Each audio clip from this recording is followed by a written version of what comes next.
They said hard work always gets noticed. But what happens when you are the system, when everything works because of you, yet no one remembers your name? For years, Amelia Carlton was the quiet heartbeat of a corporation that praised visibility and ignored value. She stayed late while others left early, built systems that made her boss look brilliant, and carried a world that never stopped demanding more. Until the day she decided to stop saving it.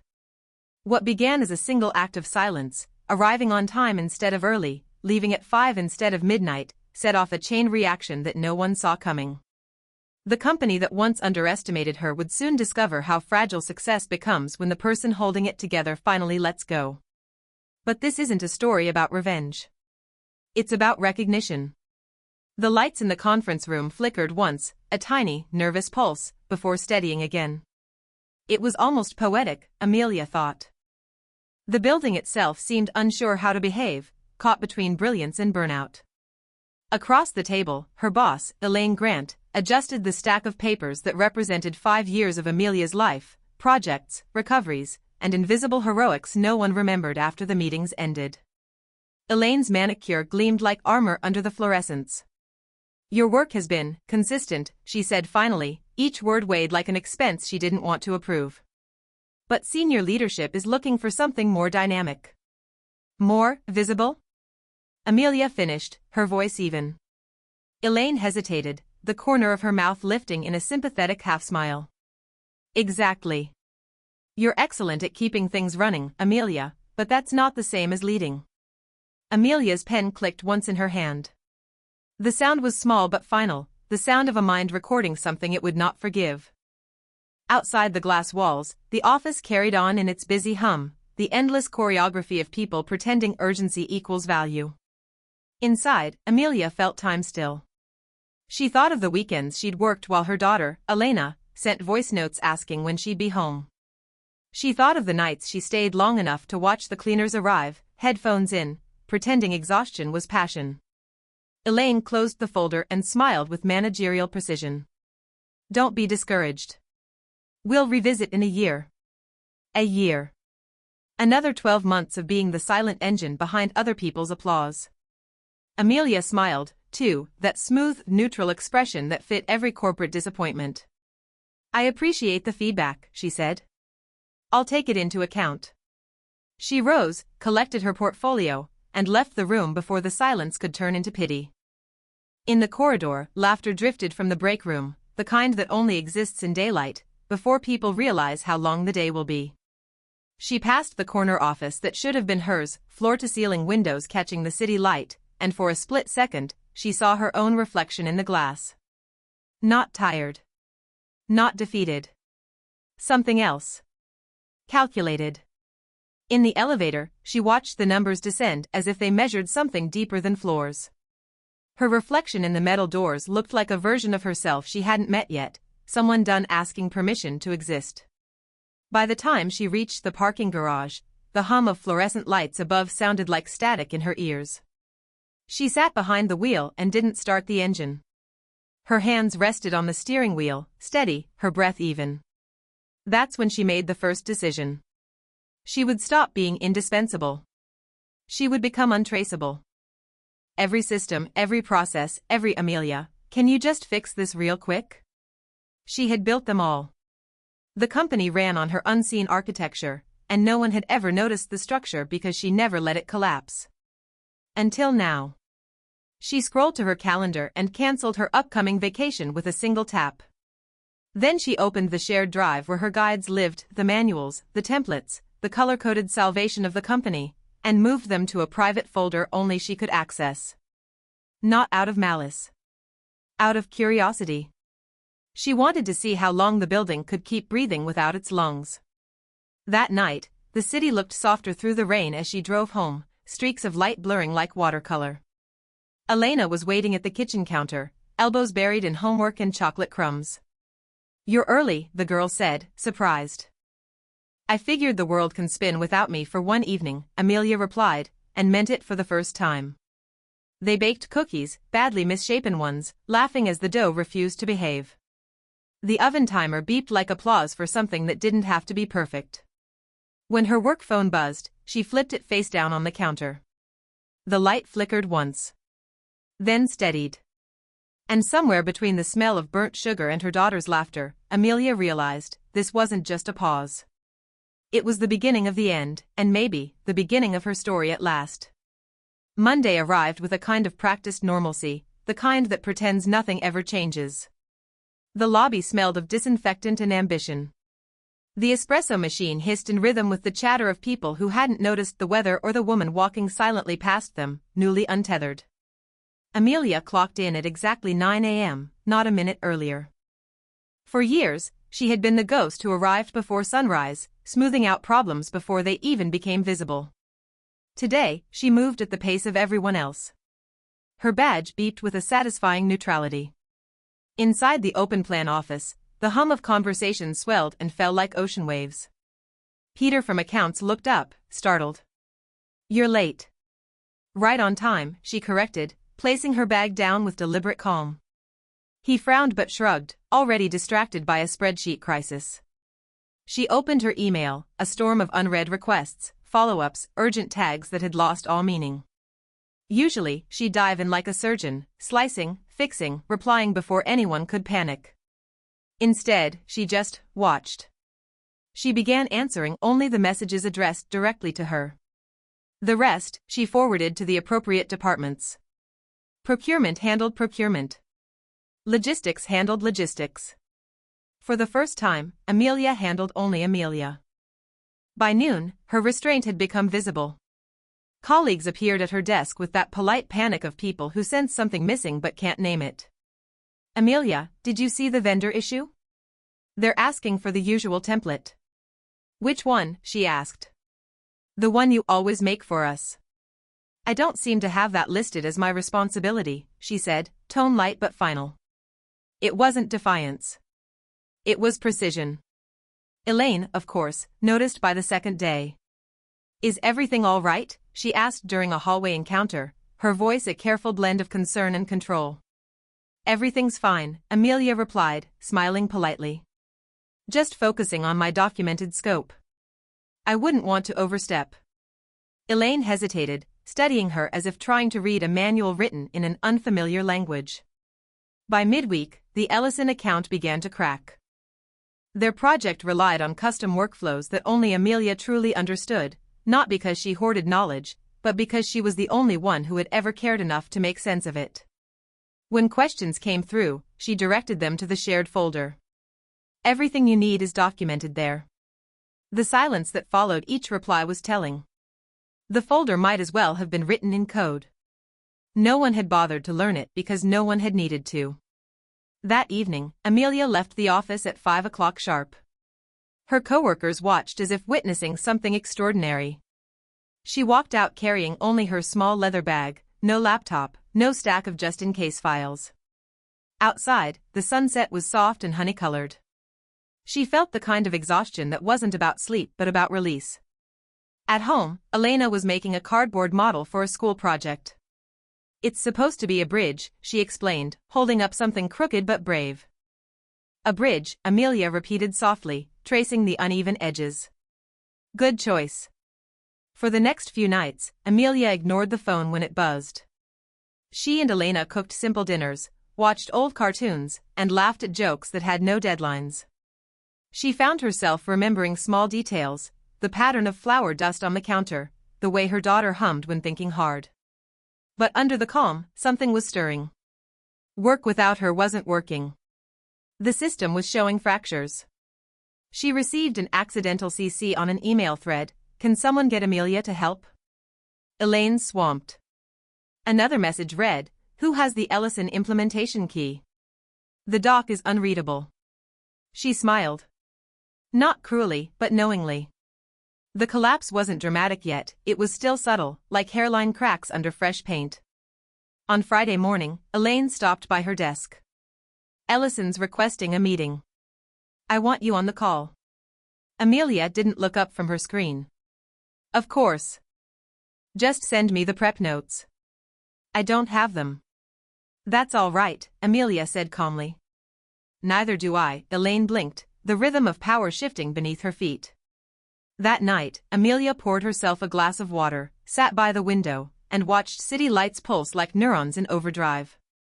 The building she worked in stood somewhere among them, gleaming, confident, oblivious to the slow withdrawal of its heartbeat. For years, Amelia had been the system's quiet electricity. Now, she was learning how to cut the power without anyone noticing, at least, not yet.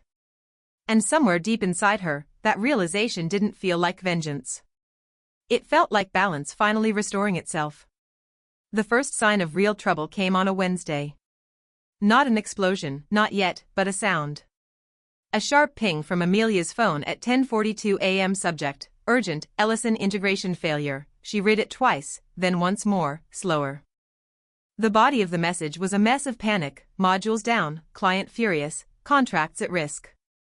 It ended with the sentence every system architect dreads, no one seems to know how this works. She could almost hear the tremor in Peter's typing. Amelia leaned back in her chair. The hum of the office felt suddenly hollow, like a set about to collapse between takes. People were moving faster than usual, too fast. The illusion of control always cracked at the edges first. She took a sip of cold coffee, then minimized the email. Outside her glass partition, Elaine's heels clicked across the floor like gunfire. She stormed into the operations area, a folder clutched tight, eyes scanning for Amelia. "There you are," she said, breath sharp.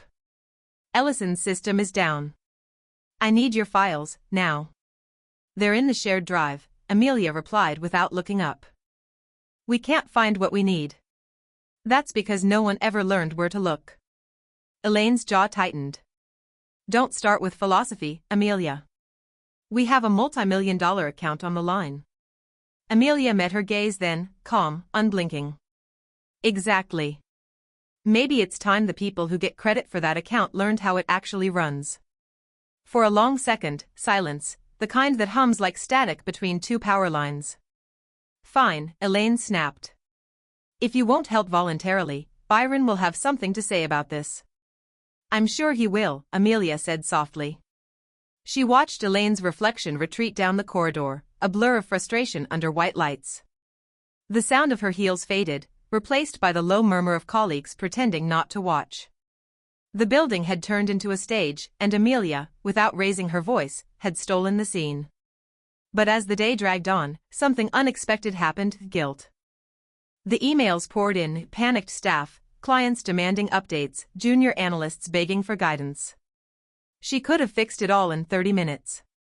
Her fingers hovered over the keyboard more than once.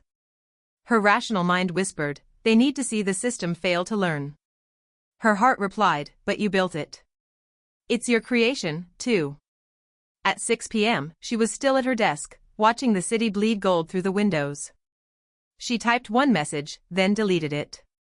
Instead, she shut the laptop, stood, and left.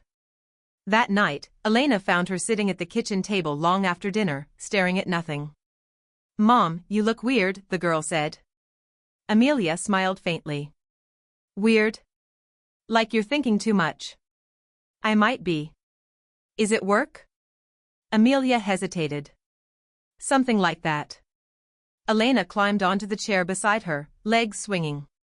"You always fix everything. Maybe let someone else do it this time." The simplicity of that sentence hit harder than any corporate insult ever had. Children, she thought, have a way of summarizing entire philosophies in one line. The next morning, the collapse became official. The Ellison account had frozen payments. 3 departments were behind schedule. The compliance report Amelia used to deliver flawlessly had missed its deadline. Word spread fast, up to the regional director's office. By 10 a.m., a message appeared on her screen: emergency meeting. Conference room 4A. Attendance required. When she entered, the air felt charged, like the moment before thunder. Elaine sat on one side, visibly frayed, and across from her was Byron Wallace, the regional director himself, calm, composed, dangerously polite. "Amelia," he said, gesturing to the empty seat. "Glad you could join us." The meeting began with numbers, missed targets, client threats, losses. Then came the question everyone was avoiding. "Elaine tells me," Byron said slowly, "that you're the only person who understands how these systems actually function. Is that true?" Elaine shifted uncomfortably but said nothing. Amelia exhaled. Yes. It's true. But it wasn't meant to be that way. Byron studied her, tone measured but sharp. Then what happened? What happened, she said, voice steady, is that a company built its success on invisible work, and forgot that invisible things, once ignored, disappear. A silence like gravity filled the room. Byron leaned back, eyes narrowing, not in anger, but recognition. Can you fix this? He asked. Amelia's reply was calm. Of course. But not as things stand. It was the moment she'd been circling all along, the line between duty and dignity. Her experiment had gone further than she'd planned, but so had her clarity. She didn't want to destroy the company. She wanted to rebuild it, with her name on the blueprint this time. Byron nodded slowly, his expression unreadable. Then maybe, he said, we should discuss your terms. And just like that, the quiet rebellion had turned into open negotiation, the moment when silence finally had a seat at the table. Amelia looked down at her reflection on the polished table surface, steady, composed, and entirely new. The system had collapsed. And from its wreckage, she was about to design something better.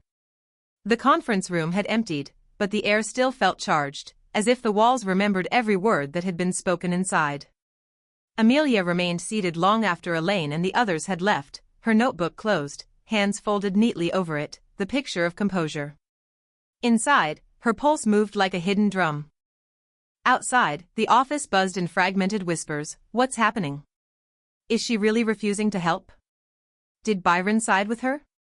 Rumors moved faster than facts, but Amelia stayed still. For the first time, stillness was power. 15 minutes later, Byron's assistant appeared. He wants to see you, she said quietly.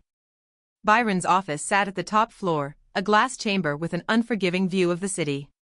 When Amelia stepped inside, he was standing by the window, sleeves rolled up, the skyline reflecting in his glasses.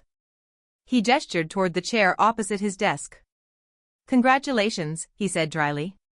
You've managed to terrify an entire department. Amelia didn't flinch.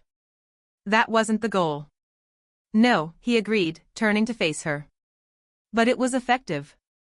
He studied her in silence for a moment, then sighed. You built the foundation this company's standing on. You should have come to me sooner. I followed the chain of command, she said evenly. Elaine was my supervisor. That was a mistake. I know, she said, tone steady but quiet. And I won't make it again. Byron leaned against his desk, arms folded. Let's skip the pretense. You're holding leverage right now. Tell me what you want.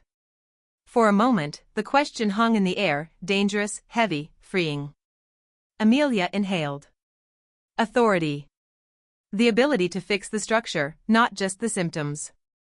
And fair compensation, not for the work I might do, but for the work I've already done. He tilted his head, studying her like a chess player measuring risk. And Elaine? She stays. Byron raised a brow. That's generous. It's not generosity. Replacing her won't fix the problem. This culture rewards visibility over value. If we remove her, they'll just put another Elaine in her place. I want to change the system that created her. He smiled faintly, the kind that comes from genuine surprise. You're not asking for revenge. No, Amelia said. I'm asking for recognition. Byron nodded slowly. What if I create a new role? Director of Operational Systems, reporting directly to me. You'd have the autonomy you're asking for. You'd also have a target on your back. I'm used to being unseen, she replied. Being targeted might be a promotion. He laughed softly, the first hint of warmth in the conversation. You'll need to prove to the board that your way works. They'll want results in 90 days. Can you deliver? I already have, she said, sliding a folder across the desk. Inside were metrics, improvement plans, and a streamlined structure she had been designing quietly for months, waiting for a day like this. Byron flipped through the pages, his expression shifting from curiosity to admiration. You had this ready. I've had this ready for years. He closed the folder. You'll have my support. But if this fails, it won't. When she left his office, the hallway felt different, not brighter, but clearer. Every conversation that paused as she passed, every sideways glance, every whisper, she let them echo. For once, she didn't shrink from the noise. She walked through it. Elaine was waiting near her desk. The exhaustion on her face had replaced her usual polish. "What did he say?" she asked. "He offered me a position," Amelia replied. "As my replacement?" "No," Amelia said quietly. "Alongside you." Elaine blinked. "That's unexpected." "I know." They stood in silence for a long beat, years of unspoken resentment and reliance pressing between them like a third presence. Then Elaine said softly, "I underestimated you." "No," Amelia corrected gently. "You misunderstood me." That night, Amelia didn't open her laptop. She sat on the floor with Elena, helping her paint the cardboard bridge. The smell of glue and acrylic filled the room. "Will it hold?" Elena asked, testing the structure with a finger. "If we balance it right," Amelia said. The bridge wobbled but stayed upright. They smiled. Her phone buzzed on the counter, emails, updates, questions, the world still spinning without her touch. She ignored it. Because tonight wasn't about crisis. It was about crossing over, from survival to power, from silence to authorship. Tomorrow, she would sign her new contract.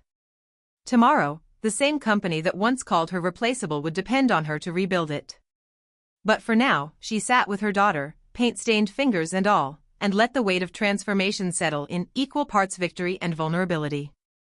The storm hadn't passed. It was just beginning. And this time, she was standing in the center of it, by choice. The boardroom smelled of stale coffee and tension. It was Friday, 3 weeks since Amelia had stepped into her new role, and the company was still trembling from the aftershocks of her quiet rebellion. On the wall, the presentation screen glowed with numbers, clean, undeniable proof. Efficiency up 32%. Client satisfaction up 28%. Staff overtime down by half. Her redesigned systems were working. But no one in the room looked relaxed. Byron sat at the head of the table, watching her. Elaine sat a few seats down, immaculate as always but quieter than usual, her confidence wearing a hairline crack. The rest of the executives shifted papers they hadn't read. "Before we begin," Byron said, "I want to acknowledge the progress we've made. But there's a bigger discussion we need to have about leadership, accountability, and culture." He turned to Amelia. "The floor's yours." The hum of the projector filled the silence. Amelia stood, every movement measured. Her palms didn't shake, but her pulse did. 3 weeks ago, she began, our systems nearly collapsed because they were built on invisible labor. People assumed competence was infinite, that things just worked. Her eyes swept across the room. They worked because someone stayed late. Because someone rechecked the data, fixed the template, rewrote the policy no one else had time to understand. That kind of labor doesn't show up on balance sheets. It just hides in people until they burn out or disappear.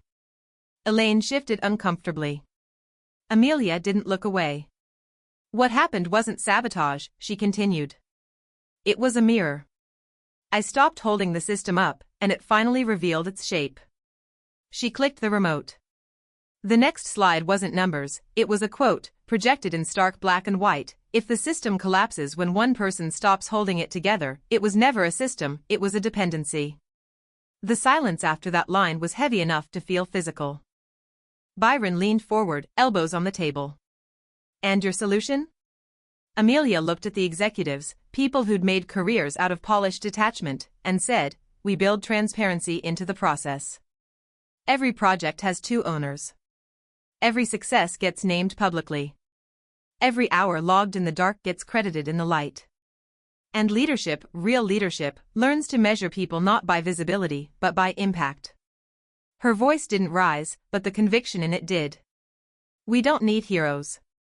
We need systems that don't demand them." For a moment, no one spoke. Then an older executive, one who had once dismissed her proposals as too operational, leaned back and murmured, "She's right. It was small, but it broke the dam." Byron nodded slowly. All in favor of implementing Amelia's structure company-wide? Hands went up. Hesitant at first, then unanimous. Amelia exhaled, not relief, exactly, but release. For 5 years, she had been the quiet foundation of a house that pretended to stand on its own. Now, for the first time, it wasn't about her holding it together. It was about everyone else learning to build. As the meeting adjourned, Elaine lingered behind. "You made your point," she said softly. Amelia studied her face, proud, weary, human. It was never about making a point. Then what was it? "Making space," Amelia said. "For people like me. People like we were." Elaine looked down, then back up. "You know, when you first started, I saw you as competition. You should have seen me as an ally." "I do now," Elaine said quietly. There was no handshake, no reconciliation hug, just a silent acknowledgement between two women who had lived through the same storm on opposite sides of the glass. Later that evening, Amelia stood by her office window. The city spread out below her like circuitry, pulsing with light. For the first time, she didn't feel small inside it. Her phone buzzed, a message from Byron, board impressed. "Want you to present next month's strategic vision. VP promotion likely." Amelia smiled faintly but didn't reply.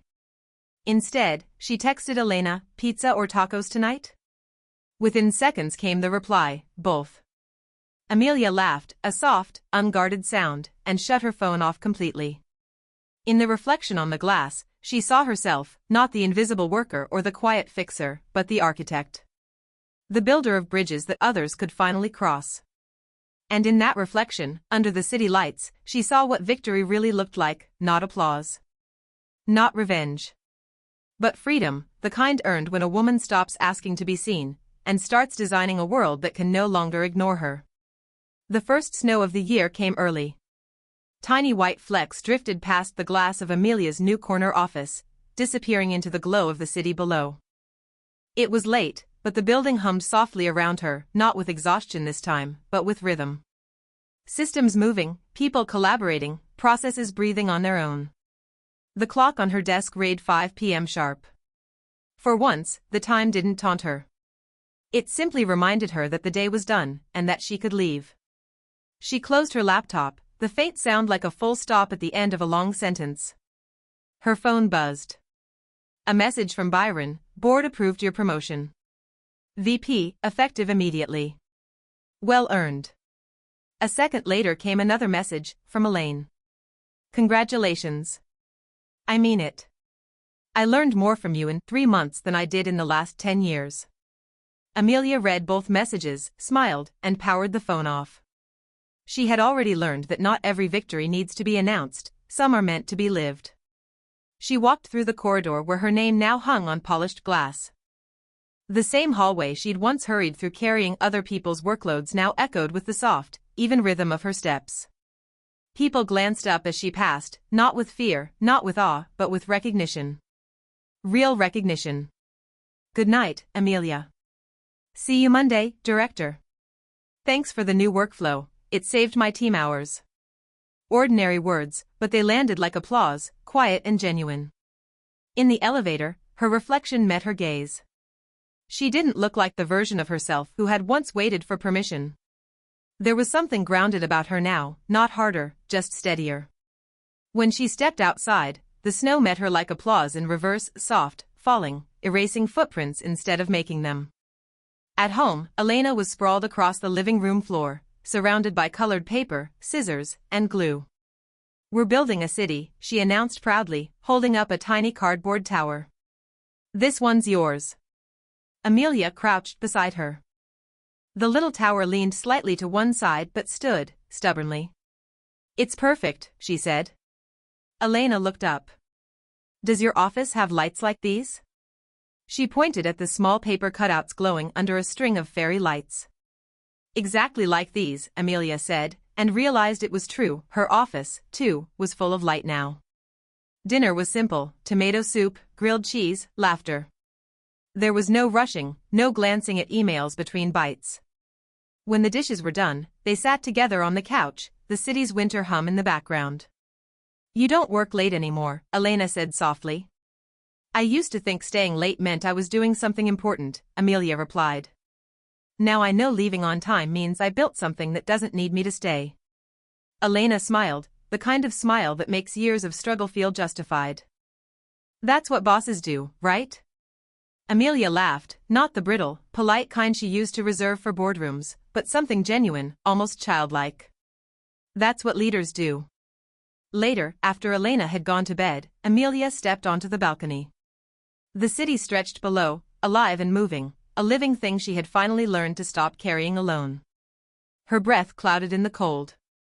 She thought about the path behind her, the endless nights, the invisible years, the breaking point that became a blueprint. Every failure, every dismissal, every maybe next year had led here, not to a title, but to peace. She whispered to the night, not as a declaration but as an acknowledgement, you were never the problem, Amelia. You were the system. And in that quiet, the truth felt weightless. Somewhere inside the office tower, a motion sensor light blinked off, the building exhaling as it rested. In another part of the city, someone was likely working late, feeling unseen, believing that effort alone would one day be enough. Maybe they'd stumble upon Amelia's story in a meeting, a memo, a training module she'd authored. Maybe they'd recognize themselves in it. Maybe they'd decide, finally, to stop holding everything up alone. The world would keep spinning, imperfect, indifferent, demanding, but now there was one more bridge built, one more light left on for whoever came next. Amelia looked up at the snowfall, her breath steady, her heart quiet. This was what winning looked like, not louder, just clearer. And with that, she turned off the balcony light, stepped inside, and closed the door. The city kept glowing. The bridge kept standing. And for the first time, Amelia let her sometimes the strongest people aren't the ones standing in the spotlight, they're the ones quietly holding the world together behind the scenes.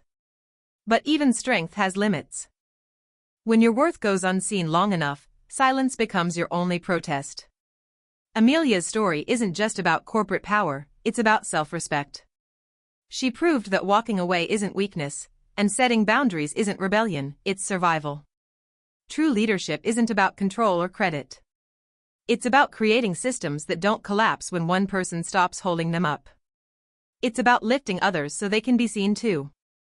So if you've ever felt invisible, remember this, your value doesn't disappear because others fail to see it. You don't need to shout to be powerful. You just need the courage to stop being silent about what you deserve. Because the moment you choose yourself over the system that drains you, that's the moment you stop surviving and start leading.